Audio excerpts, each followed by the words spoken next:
你见过会跑路的酒店吗？没一点动力，但却能满世界的进行国际旅行，到达过4个国家，跑了将近1.4万公里，相当于绕地球1/3圈路程。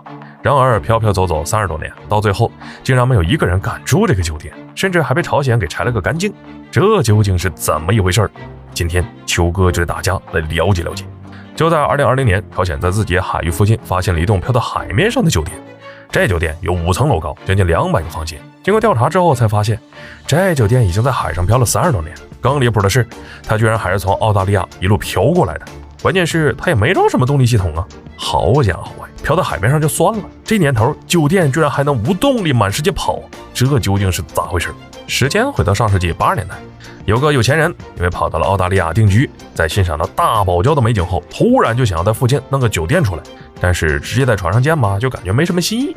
于是他干脆在海面上建了个酒店出来，人家说干就干，掏出2000万美金，用8年的时间还真搞出来了一个。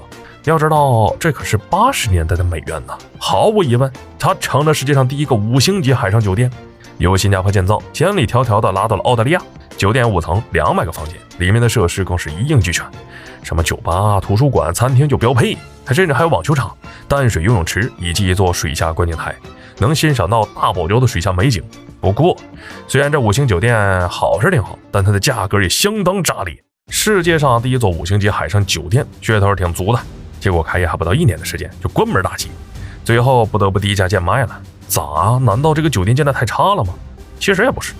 当酒店正式开业的时候，来玩的富豪络绎不绝，哪怕在这住上一晚的价格就高达1100美元，最便宜的要500多美元，折合人民币约4000。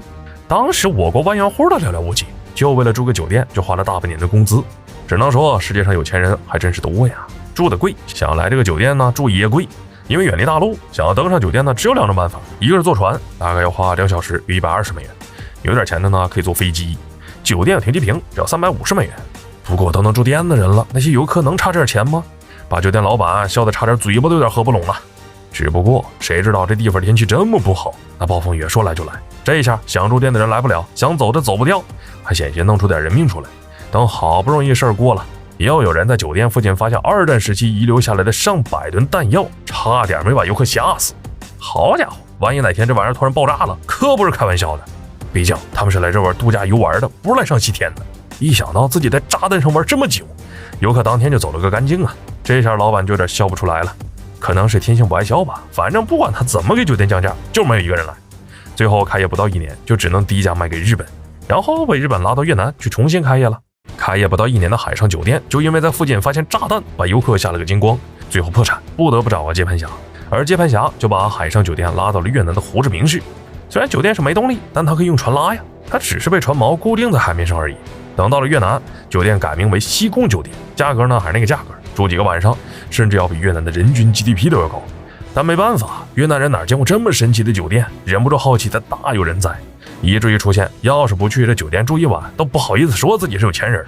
只不过新鲜劲过了，这酒店的热度也开始降低了，勉强维持了10年，最后还是不得不关门歇业。等到20世纪末，这酒店呢又被朝鲜给买了去，酒店自然被拉到了朝韩边界附近。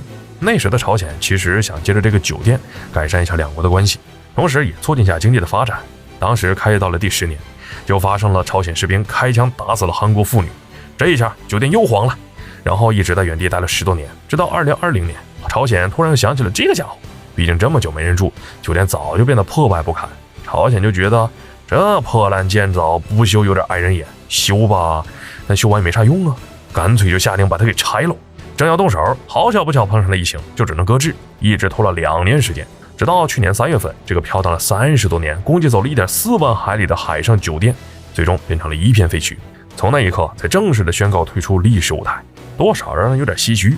好了，本期视频到这儿就结束了，麻烦各位看官也发财小手，给来个点赞关注呗，咱们下期再见。